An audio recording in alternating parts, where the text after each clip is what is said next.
की मूवी की स्टार्टिंग होती है आज से कई हजार साल पहले से, बिल्कुल उस टाइम से जिस टाइम पर महाभारत का वॉर चल रहा था। और इसीलिए महाभारत के वॉर के अंदर हम ये देखते हैं कि पांडवों की सेना ने कौरवों की सेना को हरा दिया होता है। इसीलिए अश्वत्थामा को छोड़कर बाकी सारे लोग मारे जाते हैं। एंड यहीं पर हम ये देखते हैं कि महाभारत के टाइम में अश्वत्थामा और कोई नहीं बल्कि अमिताभ बच्चन होते हैं। वॉर के अंदर अश्वत्थामा जब ये देखते हैं कि पांडवों ने न सिर्फ उनके सारे दोस्तों कौरवों को मार दिया है, बल्कि उसके साथ ही पांडवों ने मिलकर उनके फादर द्रोणाचार्य को भी मार दिया है। और इसीलिए ये सारी चीजें देखकर अश्वत्थामा को बहुत गुस्सा आता है एंड वो सीधा ब्रह्मास्त्र को समन करता है। और क्योंकि इस टाइम पर अर्जुन के बेटे अभिमन्यु की वाइफ प्रेग्नेंट होती है, इसलिए अश्वत्थामा अपने ब्रह्मास्त्र से सीधा उस पर अटैक करता है, जिसके बाद ही अभिमन्यु की वाइफ के पेट में जो बच्चा होता है वो ब्रह्मास्त्र के अटैक से मारा जाता है। अब इस चीज को भगवान श्री कृष्ण देखते हैं एंड इसीलिए इस चीज को देखकर लॉर्ड कृष्णा को बहुत गुस्सा आता है। और इसीलिए पहले तो वो अश्वत्थामा को काफी बीट करते हैं एंड फिर उसके बाद ही वो अश्वत्थामा को श्राप देते हैं कि अब उसे ना चाहते हुए भी जिंदा रहना पड़ेगा और वो बेशक से मरने की भीख मांगेगा, लेकिन तब भी वो जिंदा रहेगा और जब तक पूरा कलयुग खत्म नहीं होता तब तक उसकी सांसें चलेंगी। लेकिन श्राप मिलने के बाद ही अश्वत्थामा को ये रियलाइज होता है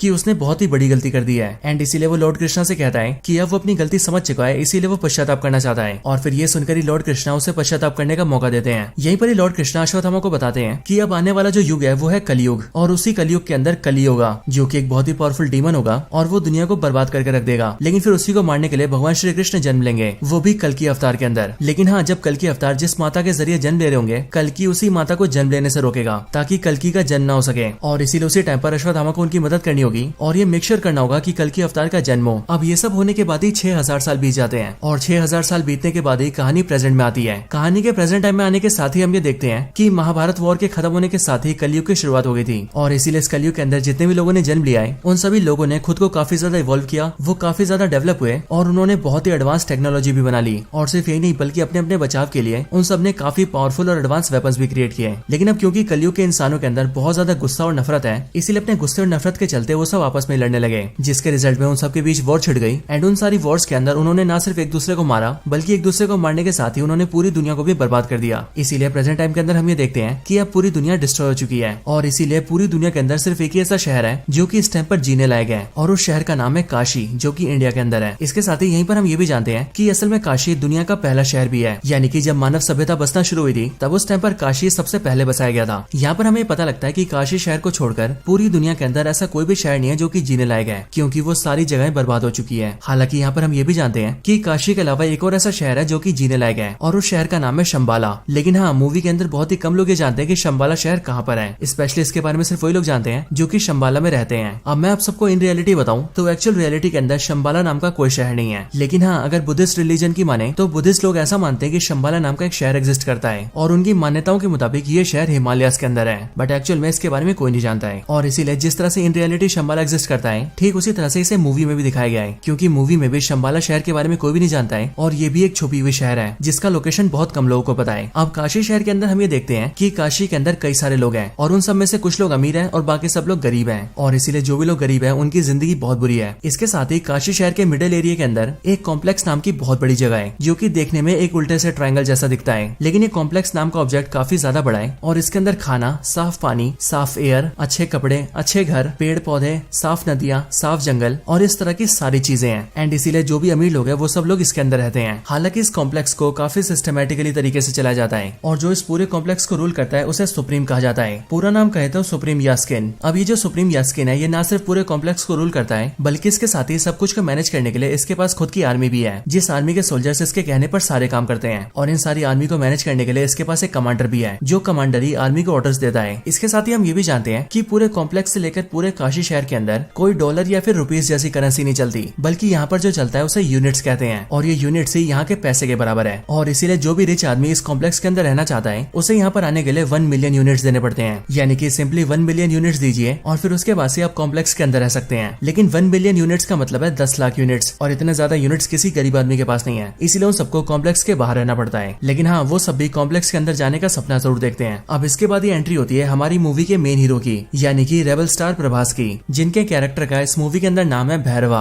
भैरवा की एंट्री होने के साथ ही हम ये जानते हैं कि भैरवा काशी शहर के अंदर ही रहता है। लेकिन हाँ, भैरवा की कोई फैमिली नहीं है, ना ही उसके मदर और फादर है और ना ही भाई बहन है, एंड इसीलिए भैरवा अकेला अपनी जिंदगी बिताता है। लेकिन इसके साथ ही हम ये भी जानते हैं कि भैरवा काफी अच्छा फाइटर है और वो लड़ने के बहुत सारे तरीके जानता है। अब वैसे देखा जाए तो साउथ इंडियन फिल्मों के जितने भी हीरो होते हैं वो सब लड़ने में तो वैसे एक्सपर्ट होते हैं, इसीलिए यहाँ पर भैरवा यानी कि प्रभास भी बाकियों से काफी पावरफुल है। हालांकि इसके साथ ही हम ये भी देखते हैं कि भैरवा एक काफी अच्छा इंसान है, लेकिन हाँ, भैरवा का भी ये सपना है कि वो एक दिन कॉम्प्लेक्स के अंदर जाए और वहाँ जाकर एक मजे की जिंदगी बिताए। लेकिन हाँ, अब क्योंकि कॉम्प्लेक्स के अंदर जाने के लिए 1 मिलियन यूनिट्स देने पड़ते हैं, इसीलिए भैरवा अब तक कॉम्प्लेक्स के अंदर नहीं जा पाया है, क्योंकि उसके पास इतने यूनिट्स ही नहीं है। और इतने सारे यूनिट्स तो क्या, बल्कि उसके पास कुछ भी नहीं है। इसीलिए वो दूसरों से यूनिट्स मांग मांग के उधारी पे जीता है और टाइम से किसी का भी उधार नहीं चुकाता है। हालांकि एक दिन हम ये देखते हैं कि काशी के अंदर शंबाला का एक स्पाई घुस जाता है और इसीलिए उसे कई सारे गुंडे पकड़ रहे होते हैं, क्योंकि शंबाला से जो भी लोग आते हैं या फिर स्पाई आते हैं, उन सबको पकड़कर अगर कॉम्प्लेक्स को सौंपा जाए तो कॉम्प्लेक्स के सोल्जर्स का कमांडर उस आदमी को काफी बड़ी बाउंटी देता है, मतलब कि काफी बड़ा इनाम देता है। और इसीलिए यहाँ पर जैसी भैरवा उस स्पाई को देखता है, वैसे वो उन सारे गुंडों से फाइट करता है और उन सबको बीट करके शंबाला के स्पाई को पकड़ लेता है। हालांकि उससे पकड़ने के बाद ही भैरवा को पता लगता है कि असल में शंबाला का वो स्पाई एक आम आदमी है जो कि बस यहाँ पर कॉम्प्लेक्स की तहकीकात करने आया है। लेकिन अब क्योंकि उसे तो सिर्फ यूनिट चाहिए थे ताकि वो कॉम्प्लेक्स के अंदर जा सके, इसीलिए वो स्पाई की बात नहीं मानता है और उसे अपने घर में बंद कर देता है, ताकि कुछ टाइम बाद ही वो उसे कॉम्प्लेक्स को सौंप दे और कॉम्प्लेक्स से उसे 10,000 यूनिट्स मिले। और फिर इसी तरह से धीरे धीरे करके वो कई सारे यूनिट जोड़े और जब उसके पास 1 मिलियन यूनिट्स हो जाए तो वो कॉम्प्लेक्स के अंदर जाए। हालांकि इसके कुछ टाइम बाद ही हम दिशा पटानी को भी देखते हैं, जिसका इस मूवी के अंदर रॉक्सी नाम होता है और वो बेसिकली मूवी के अंदर भैरवा की गर्लफ्रेंड होती है। रॉक्सी जब भैरवा से मिलती है तब हमें पता लगता है कि भैरवा ने उधार लेने के मामले में रॉक्सी को भी नहीं छोड़ा है और उसने रॉक्सी से भी कई सारे यूनिट्स उधार ले रखे हैं। लेकिन इन सबसे हटकर रॉक्सी भैरवा को बताती है कि उसकी कॉम्प्लेक्स के अंदर जॉब लग गई है एंड उसे कल से कॉम्प्लेक्स के अंदर जाना है और वहाँ जाकर साफ सफाई करनी है। लेकिन जैसे भैरवा कॉम्प्लेक्स का नाम सुनता है, वैसे वो रॉक्सी से कहता है कि वो कल बस एक दिन के लिए उसे अपने साथ लेकर जाए, क्योंकि उसका भी ये सपना है कि वो कॉम्प्लेक्स को अंदर से देखे। अब इसके लिए रॉक्सी एग्री कर जाती है और वो भैरवा को अपने साथ कॉम्प्लेक्स के अंदर ले जाती है। अंदर आने के बाद ही भैरवा को बहुत खुशी होती है, क्योंकि वो देखता है कि कॉम्प्लेक्स अंदर से बहुत सुंदर है, वहाँ बहुत सारा साफ पानी है, खाने के लिए बहुत कुछ है, वहाँ नदियां हैं, जंगल है और इसी तरह की बहुत सारी सुंदर सुंदर चीजें हैं। एंड इसलिए ये सब देखकर भैरवा थोड़ा पागल हो जाता है और वो रॉक्सी के साथ मिलकर सब कुछ के मजे लेने लगता है। लेकिन हाँ, कुछ टाइम बाद ही वो सोल्जर्स के हाथों पकड़ा जाता है, जिस वजह से कॉम्प्लेक्स के सोल्जर्स भैरवा को बाहर निकाल देते हैं। लेकिन हाँ, जब भैरवा को कॉम्प्लेक्स से निकाल दिया जाता है तब उसका कॉम्प्लेक्स के अंदर जाने का और भी ज्यादा मन करने लगता है, क्योंकि उसने कॉम्प्लेक्स के अंदर का ट्रेलर जो देख लिया होता है। एंड इसीलिए भैरवा ये डिसाइड करता है कि वो जल्दी से जल्दी कॉम्प्लेक्स के अंदर जाकर ही रहेगा और कॉम्प्लेक्स के अंदर ही जिंदगी बिताएगा। अब इसके बाद ही सीन शिफ्ट होता है और हमें सीधा कॉम्प्लेक्स के अंदर का नजारा दिखता है। कॉम्प्लेक्स के अंदर हम एक बहुत बड़ी सी लैब को देखते हैं, जिस लैब के अंदर बहुत सारी लड़कियां होती हैं और कई सारे साइंटिस्ट होते हैं जो कि उन सब पर रिसर्च कर रहे होते हैं। लेकिन फिर इसके बाद ही हमें कॉम्प्लेक्स का सुप्रीम दिखता है, यानी कि सुप्रीम यास्किन। और फिर यहीं पर ही हमें पता लगता है कि सुप्रीम यास्किन ही एक्चुअल में कली है। बट यहाँ पर हम ये जानते हैं कि कली यानी कि सुप्रीम यास्किन बहुत ही बुरी हालत में होता है। उसकी बॉडी काफी दुबली पतली और कमजोर सी होती है एंड उसके अंदर पावर्स भी नहीं होती है। हालांकि यहीं पर मैं आप सबको बता दूं कि ये जो सुप्रीम यास्किन होता है यानी कि कली, ये एक्चुअल में एक्टर कमल हसन होते हैं, क्योंकि कमल हसन ने इस मूवी के अंदर सुप्रीम यास्किन की एक्टिंग की है। और वैसे यहाँ पर ज्यादा कंफ्यूजन ना हो उसके लिए हम कली को सुप्रीम यास्किन के नाम से नहीं बल्कि कली के नाम से बुलाएंगे। अब यहाँ पर हम ये देखते हैं कि कली बहुत बुरी हालत में होता है और इसीलिए उसे अपनी पावर्स वापस चाहिए होती है एंड वो खुद को फिर से ठीक करना चाहता है, या फिर यूं कहे वो खुद को पावरफुल करना चाहता है। इसके साथ ही हम ये भी जानते हैं कि कली एक्चुअल में ह्यूमंस से बहुत नफरत करता है, क्योंकि कली का ऐसा मानना है कि ह्यूमंस नेचर को डिस्ट्रॉय कर रहे हैं और इन 6000 सालों में जब से कलयुग चलता आ रहा है तब उन पूरे सालों के अंदर ह्यूमंस ने पूरी दुनिया को बर्बाद करके रख दिया है। इसीलिए ह्यूमन बींग्स को जीने का कोई अधिकार नहीं है एंड इसीलिए वो सारे के सारे ह्यूमंस को खत्म कर देना चाहता है। लेकिन उससे पहले वो खुद को पावरफुल करना चाहता है। लेकिन खुद को ठीक करने के लिए और बहुत ज्यादा पावरफुल बनने के लिए कली को एक सीरम की जरूरत है, जो सीरम एक प्रेग्नेंट वुमेन के पेट से निकल सकता है, यानी कि ऐसे वुमेन के पेट से जिसके पेट के अंदर चाइल्ड हो। और इसके लिए कली ने एक बहुत बड़ी लैब बना रखी है एंड उस लैब में काम करने के लिए उसके पास सारे टॉप साइंटिस्ट हैं और कली के पास जितने भी सोल्जर्स हैं वो उनकी मदद से बहुत सारी लड़कियों को पकड़ के लाता है और उन सबको अपनी लैब के अंदर कैद करके रखता है। और फिर उसके बाद ही कली उन सारी लड़कियों के अंदर सीडिंग करता है, जो कि बेसिकली एक साइंटिफिक एक्सपेरिमेंट है जिसके जरिए वो लड़कियों को प्रेग्नेंट करता है। लेकिन यहाँ पर वो नॉर्मली प्रेग्नेंट नहीं करता है, बल्कि वो सीडिंग करने के लिए किसी स्पेशल मेथड का यूज करता है और सीडिंग में कुछ स्पेशल मिलाता भी है, जिसके बाद लड़कियां प्रेग्नेंट होने लगती हैं। हालांकि यहाँ पर हम ये भी देखते हैं कि यहाँ पर जितनी भी लड़कियों के ऊपर सीडिंग की जाती है उनमें से सारी की सारी लड़कियां प्रेग्नेंट नहीं होती हैं। इसीलिए जो भी प्रेग्नेंट होती हैं उन सबको अलग जगह रखा जाता है एंड उन्हें रहने के लिए और खाने पीने के लिए सब कुछ बहुत ही बढ़िया दिया जाता है। लेकिन जो भी लड़कियां सीडिंग के बाद भी प्रेग्नेंट नहीं हो पाती उन सबको लैब के अंदर स्लेव बनाया जाता है, यानी कि गुलाम। और फिर वही सारी स्लेव लड़कियां सभी प्रेग्नेंट हुई लड़कियों की सेवा करती हैं और जो भी उन्हें हेल्प चाहिए होती है वो सारी हेल्प भी करती हैं। हालांकि यहीं पर हम ये भी जानते हैं कि कली को जिस सीरम की जरूरत है वो सीरम उसी प्रेग्नेंट लड़की के पेट से निकल सकता है जो कि 121 डेज से ज्यादा टाइम से प्रेग्नेंट हो, यानी कि वो कम से कम 4 महीने के प्रेग्नेंट हो। लेकिन यहाँ पर हम ये देखते हैं कि कली की सीडिंग की वजह से यहाँ लैब में जितनी भी लड़कियों को प्रेग्नेंट किया जाता है वो सभी लड़कियां 90 या फिर 91 डेज से ज्यादा जी नहीं पाती हैं, मतलब कि उन सबकी 3 महीने में ही मौत होने लगती है।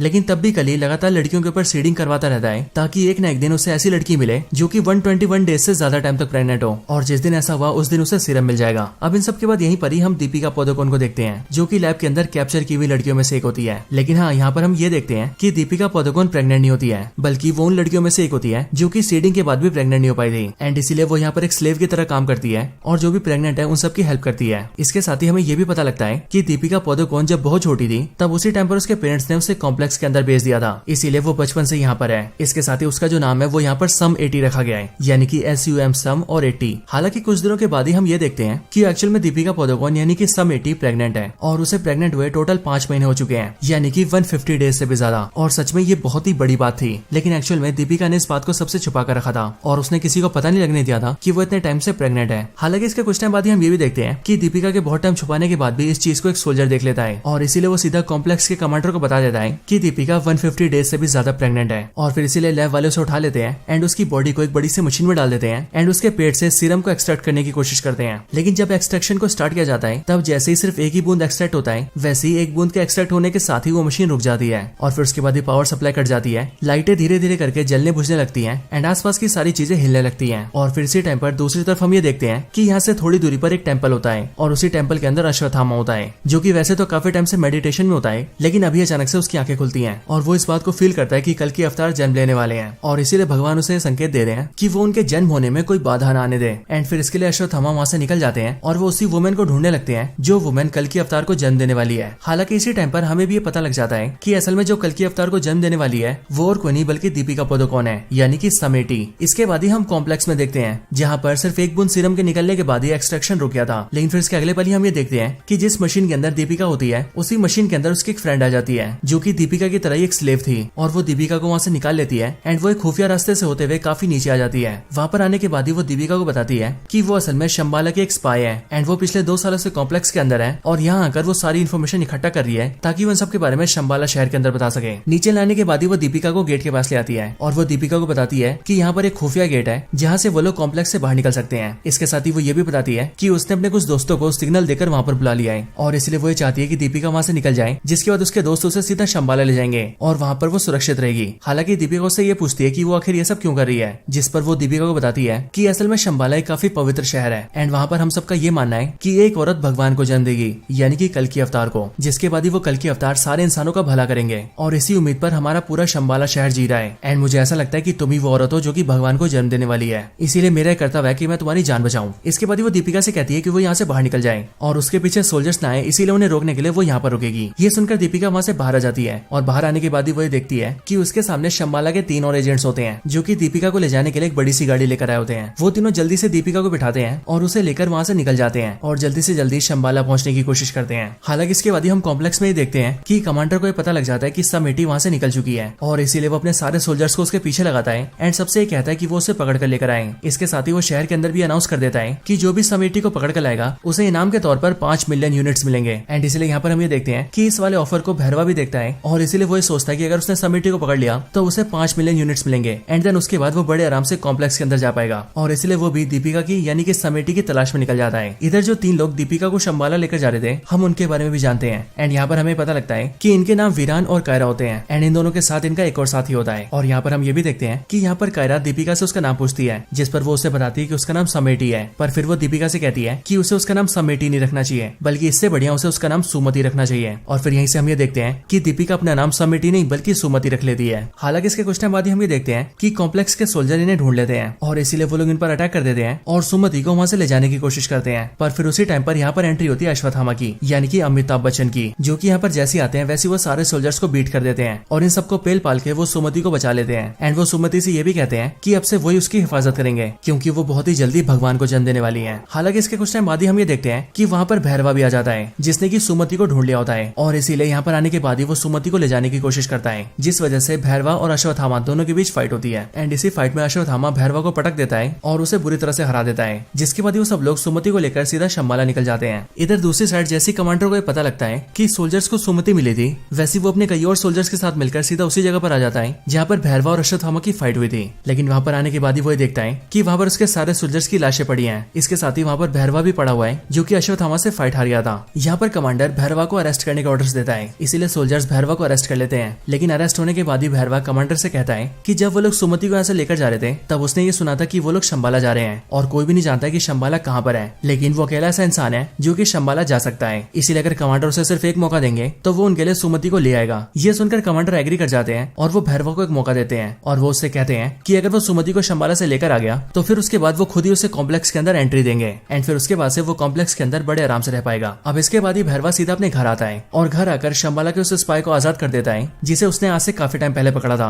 हालांकि इसे आजाद करने के बाद ही भैरवा से ट्रैप में फंसाता है क्योंकि भैरवा उससे कहता है कि अब कॉम्प्लेक्स वाले उसे कभी भी कॉम्प्लेक्स के अंदर एंट्री नहीं देंगे और इसीलिए उसे किसी को पकड़ने का कोई फायदा नहीं है एंड इसीलिए वो इसे इस टाइम पर आजाद कर रहा है। पर यह बात सुनकर शंबाला का जो स्पाई होता है वो भैरवा से कहता है कि उसे कॉम्प्लेक्स के अंदर जाने की ज्यादा सोचनी भी नहीं चाहिए, बल्कि इसकी बजाय उसे उसके साथ शंबाला जाना चाहिए जो कि वैसे ही काफी सुंदर शहर है और वहाँ पर उनके साथ जाकर उसे अच्छाई का साथ देना चाहिए क्योंकि ये कॉम्प्लेक्स वाले बहुत ही बुरे इंसान है। ये सुनकर भैरवा एग्री कर जाता है क्योंकि एक्चुअल में ये उसके प्लान का हिस्सा होता है और फिर वो शंबाला के उस स्पाई के साथ सीधा शंबाला जाता है एंड शंबाला के अंदर आते ही वो शंबाला के स्पाई को यानी कि अपने साथी को बेहोश कर देता है और फिर वो उसे धोखा देकर सीधा सुमति के पास जाता है और वो सीधा अश्वत्थामा का रूप ले लेता है और अश्वत्थामा के रूप में आकर वो सुमति को अपने साथ ले जाने लगता है। लेकिन बाहर आते उसे अश्वत्थामा घेर लेता है जिसके बाद ही भैरवा और अश्वत्थामा के बीच एक और फाइट होती है। लेकिन अब क्योंकि भैरवा इस बार तैयारी करके आया होता है इसलिए वो अश्वत्थामा को काफी अच्छी टक्कर देता है। लेकिन इन दोनों के फाइट के दौरान ही हम ये देखते हैं कि शंबाला के पास कॉम्प्लेक्स का कमांडर अपने बहुत सारे सोल्जर्स के साथ आ जाता है और वो सीधा शंबाला पर अटैक करके अंदर घुस जाता है। जिसके बाद शंबाला के सारे सोल्जर्स भी इकट्ठा होते हैं और फिर शंबाला के सोल्जर्स और कॉम्प्लेक्स के सोल्जर्स दोनों के बीच फाइट होती है और यहाँ पर हम एक बहुत ही बड़ी वॉर को देखते हैं। लेकिन इस वॉर के अंदर कमांडर अपने सोल्जर्स के साथ मिलकर शंबाला के सारे सोल्जर्स को बहुत बुरी तरह से मार रहा होता है। इस टाइम पर ही हमें यह भी पता लगता है कि असल में अश्वत्थामा के हाथ में जो हथियार है वो एक्चुअल में उसका नहीं बल्कि कर्ण का हथियार है एंड इसीलिए यहाँ पर अश्वत्थामा के हाथ का जो हथियार होता है वो अचानक से गिरकर सीधा भैरवा के हाथ में आ जाता है। लेकिन जैसे वो भैरवा के हाथ में आता है वैसे वो हथियार चमकने लगता है और भैरवा की पावर्स भी बहुत ज्यादा बढ़ जाती है और फिर सीधा यहाँ पर फ्लैशबैक आता है और फ्लैशबैक के जरिए हम ये जानते हैं कि असल में भैरवा ही महाभारत के टाइम का अर्जुन है